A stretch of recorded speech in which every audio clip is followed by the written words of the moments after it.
یہ آسمان تلے کاروان حق چلے، پرعزم ہے کس قدر۔ ان کی شان میں کسی نے کلابے ملائے، نہ کسی نے قصیدے پڑھے، نہ ان کے لیے جلسے جلوس کیے، نہ ان کی شان میں ترانے بلند کیے، نہ ان کے جھنڈے اٹھائے۔ 1300 سال کا اہل سنت والجماعت کا ذخیرہ علم متفقہ، جس پر اختلاف نہیں ہے۔ میں ذمہ داری سے کہہ رہا ہوں، کتابیں پڑھیں، کھنگالیں کتب کو، علم کے سمندر میں غوطہ زنی کریں، آپ کو پتا چلے 1200-1300 سال میں اصول دین اور اصول عقائد کے اور اصول فقہ کے کسی ایک عالم اور فقیہ اور امام نے ان کا دفاع نہیں کیا، ان کے قصیدے نہیں پڑھے۔ 1300 سال سے ائمہ دین تو یہ کہہ کر دفاع کرتے رہے ہیں کہ لان تان نہ کریں، سب و شتم نہ کریں، ان کو کافر و فاسق نہ کریں، زبان بند رکھیں۔ یہ عقیدہ کہاں سے نکل آیا؟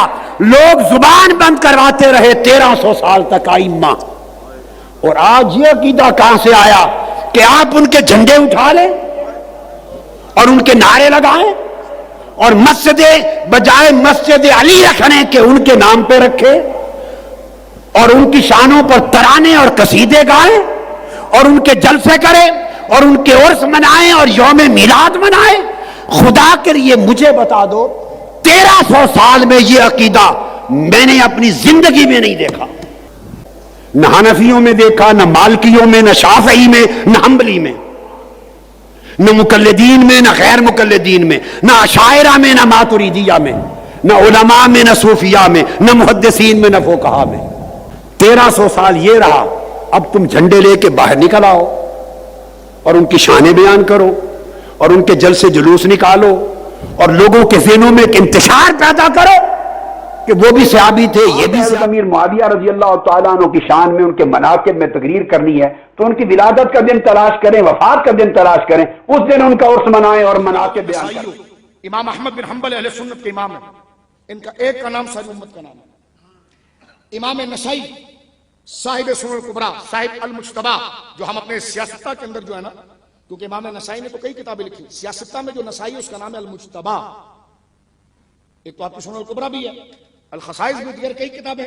تو امام احمد بن حنبل اور امام نسائی وغیرہما اور تقریباً سارے علماء اہل سنت فرماتے ہیں کہ لم یرد فی حق واحد من الصحابۃ بالاسانید الجیاد اکثر مما جاء فی علی بن ابی طالب۔ فرمایا جتنی اعلیٰ سندوں سے، توجہ ہے بنڈل بازیاں نہیں، اعلیٰ سندوں سے، جید اسناد سے، ستری سندوں سے سب سے زیادہ روایت جس ہستی کے لیے بیان ہوئی ہے ذخیرہ حدیث میں، وہ حضرت علی سے زیادہ ہو، ایسا نہیں۔ یعنی حضرت علی المرتضیٰ رضی اللہ تعالیٰ عنہ کے فضائل پر احادیث سب سے زیادہ بیان ہوئی، اور اسانید الجیاد، جید روایتیں، یعنی درست روایتیں۔ اب اس کے لاجک کیا ہے؟ علماء بتاتے ہیں، علامہ علی قاری لکھ رہے ہیں وَكَانَ السَّبَبُ فِي ذَلِكَ أَنَّهُ تَأَخَّرَ۔ اس کی وجہ یہ ہے کہ آپ آخری خلیفہ ہیں۔ اچھا، آخری خلیفہ ہونے میں کی بات کیا ہے؟ آپ فرماتے ہیں وَوَقَعَ اِخْتِلَافُ فِي زَمَانِهِ، کیونکہ آپ کے زمانے میں مسلمانوں میں خود بڑا اختلاف پھیل گیا تھا قصاص عثمان پر رضی اللہ عنہ۔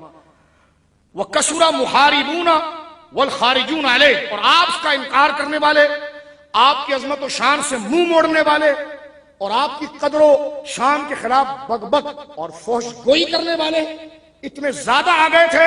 فَكَانَ ذَلِكَ سَبَبًا لِانْتِشَارِ مَنَاقِبِهِ لِكَثْرَتِ، یہ وجہ تھی کہ آپ کی شان کو بہت زیادہ پھر علماء نے پھیلایا، کیونکہ جو شان آپ کی دیکھے گا تو بے ادبی سے زبان رک جائے گی، اس کی بے ادبی سے اس کی زبان بولیے رک جائے گی۔ تو یہ بات ارشاد فرماتے من کان یروی من الصحابۃ، یہ کام کسی اور نے نہیں بلکہ صحابہ کی جماعت خود آگے آئی، اور جس نے سرکار سے کبھی مولا مرتضیٰ کے بارے میں سنا تھا اس نے ذمہ لے لیا کہ میں 200 بندوں تک یہ بات پہنچاؤں گا، کسی نے 1000 بندوں تک پہنچاؤں گا۔ تو فرمایا صحابہ کرام نے کسی اور روایت کو اگر آگے نہ بڑھایا فضائل کے اندر، لیکن مولا مرتضیٰ پر جب لوگ حملہ کرنے لگے اور آپ کی پاک ذات اور آپ کی شان اور آپ کے اخلاص اور آپ کی دیانت اور عدل کے خلاف وہ گویا کہ امت کو گمراہ کرنے لگے، اور نوجوان بچے انہوں نے تو نہیں دیکھا تھا سرکار کو، ان کو بھڑکا دیتے اور وہ حضرت علی کے خلاف بک بک کرتے، تو صحابہ بوڑھے جو تھے وہ میدانوں میں آئے اور انہوں نے باقاعدہ حدیث بیان کی تاکہ ہمارے بچوں کو مقام پتا چلے کہ یہ علی جو تمہیں بڑھاپے میں نظر آ رہا ہے نا، اس کا سر کہاں پر ہے تمہیں پتا ہونا چاہیے۔ تو فرمایا یہ بیان کیا کہ ظاہر سی بات ہے جب مرتبہ نہیں بتائیں گے تو لوگ گستاخی کریں گے۔ تو آگے شاہ فرماتے ہیں حضرت سیدنا مولا علی قاری علیہ رحمہ، فرمایا ردن علی من خالفہ، تاکہ اس کی مخالفت ہو۔ ہاں یہ ضرور ہے کہ وَإِلَّا فَالثَّلَاثَةُ قَبْلَهُ لَهُمْ فِي مَنَاقِبِ مَا يُوَازِيهِ أَوْ يَزِيدُ عَلَيْهِ۔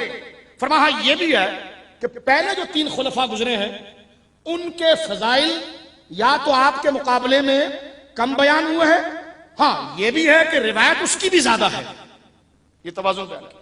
لیکن حضرت اللہ علماء لکھتے ہیں کہ حضرت علی المرتضیٰ کے فضائل احادیث باقاعدہ سند کے طور پر آئی۔ کیوں؟ اس کی وجہ یہ تھی کہ اس دور میں لوگ حضور کی نسبت اہل بیت کے بغض میں مولا مرتضیٰ کی تردید اور فحش گوئی کرتے تھے۔ تو یہاں پر عاشقوں نے کہا، علماء نے اس دور کے اندر، توجہ ہے، صحابہ نے اس دور میں یوں سمجھو سمجھانے کے لیے نام ابو بکر کا نہیں لیا، وہ بیٹھتے تو علی علی علی علی۔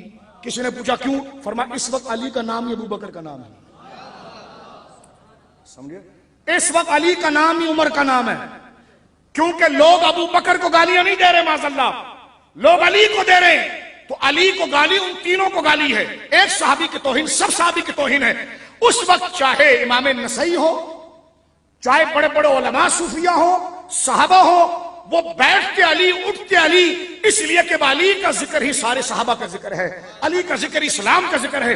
اسی لیے سے اہل سنت جو علی علی کرتا ہے تو بلا فصل کے عقیدے سے نہیں کرتا، بلکہ اس عقیدے سے کرتا ہے کہ علی کا نام لے کر جو گمراہ کیا جا رہا ہے تو اب ابو بکر کا عشق بھی علی ہی کے نام سے سکھایا جائے گا۔ آج تناظر کی ہوگی اور جب صحابہ کی عزت کی ہوگی تو ملانے کے لیے نہیں، حفظ مراتب کو ملحوظ رکھتے ہوئے نفس صحابیت کو جو شرف ہے وہ بتائیں گے۔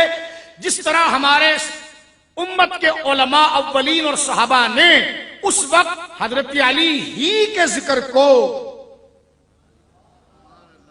ابو بکر کا ذکر گردانا، آج اگر تم کسی صحابی کے خلاف بات کرو گے تو ہم اس کا عرض بھی کریں گے، اس کی تعریف بھی کریں گے، کیونکہ ان بڑوں سے ملانے کے لیے نہیں۔ اب اس کو گالی دے کر گالی بڑوں تک جا رہی ہے تو اب یہ اس کی ذات میں سارے بڑوں کا ذکر آ گیا ہے۔ توجہ آپ، تو میں نے کہا جب آپ کے استقبال کے لیے پروٹوکول چاہیے تو رسول اللہ کے صحابی کے خلاف اگر بک بک کی جائے اور لاجک اس میں کہ عرص شروع ہو گئے، تو میں نے کہا جو گالیاں کیوں دے رہے تھے تم حضرت علی المرتضیٰ کے متعلق؟ توجہ، لاجک سمجھ رہے ہیں آپ؟ کیوں علماء نے یہ کہا میرے بچوں بزرگوں توجہ کرنا، کیوں علماء نے یہ کہا کہ حضرت علی المرتضیٰ کی شان کیوں زیادہ بیان کی گئی؟ اس لیے کہ اس دور میں لوگ حضرت علی کو گالیاں دے رہے تھے معاذ اللہ۔ تو اس وقت علماء نے یہ اپنے اوپر فرض کیا کہ اب علی کہنا ہی ابو بکر کہنا ہے، علی کہنا ہی عمر کہنا ہے، کیونکہ اس شخصیت کی کو گالی دے کر سب کی طرف ہے۔ تو میں یہ کہنا چاہتا ہوں اگر تم حضرت امیر معاویہ کو گالیاں دو گے اور ان کے خلاف سازش کرو گے تو ہم حضرت امیر معاویہ کو مولا علی کے مقابلے پر تو نہیں مانتے سنی، بلکہ امیر معاویہ خود یہ کہتے تھے بھرے مجمع میں کہ علی کا جوتا آل ابی سفیان کے سروں کے اوپر ہے۔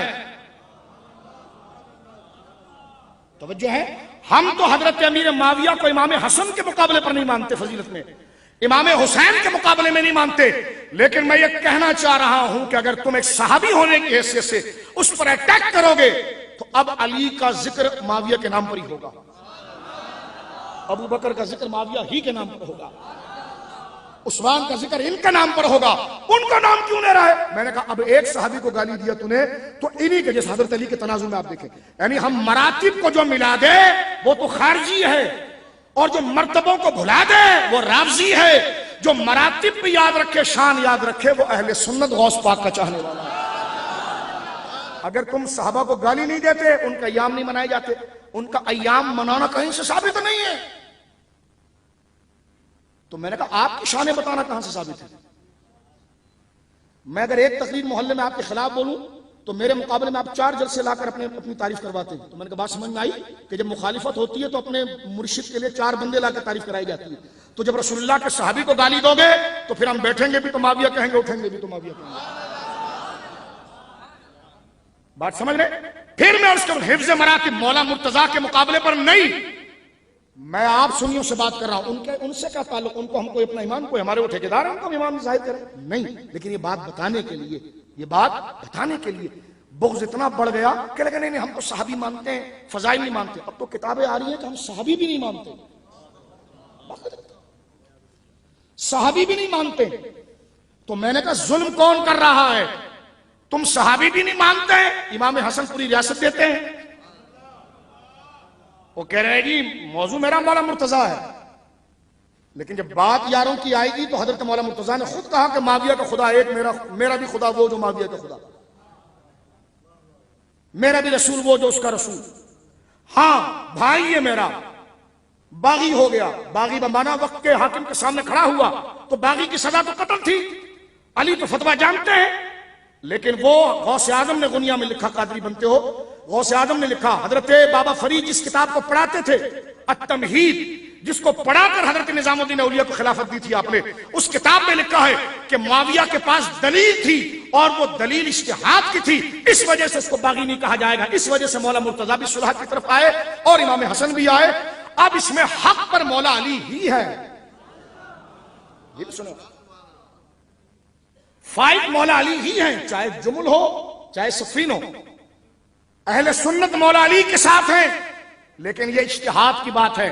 اگر ان سے ان کے درجے کی خطابی ہوئی ہے تو اس کا ترجمہ یہ نہیں کہ گالیاں دی جائے, ان کا ترجمہ نہیں کہ توہین کی جائے, نہ یہ ترجمہ ہے کہ مولا علی سے بڑھایا جائے.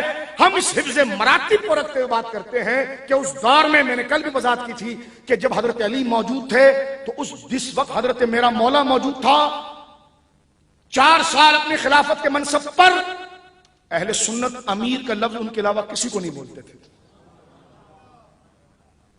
ہمارے نزدیک اگر حضرت امیر معاویہ مولا علی کے سامنے آ جائیں تو پھر ہم کہیں گے امیر المومنین, یا امیر المومنین لمبا کہنے کی ضرورت نہیں, حضرت امیر وہ معاویہ بن ابی سفیان رضی اللہ عنہما. وہ کہنے گے یہ آپ تو امیر معاویہ کہتے تھے. میں نے کہا بچو جب علی کھڑا ہونا تو امیر وہی ہوتا ہے, یہ اہل سنت کا مزاج ہے.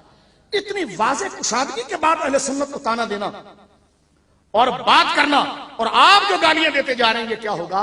یہ مسئلہ میرے دوستوں بزرگوں میں نے ضمن سے بھی اس لیے عرض کیا, چڑھانے کے لیے نہیں, ڈرانے کے لیے نہیں, لان تان کرنے کے لیے نہیں, آپ کو پریشان کرنے کے لیے نہیں, جوش خطابت میں نہیں. یہ حضرت علی مرتضیٰ رضی اللہ تعالیٰ عنہ وارضاہ عنہ جو صحابہ کی برزخ ہیں, اعتدال ہے, توازن ہے, مقیاس ہے, یہ سمجھانے کے لیے کہ کبھی ہماری زبان سے کسی بزرگ کی بے ادبی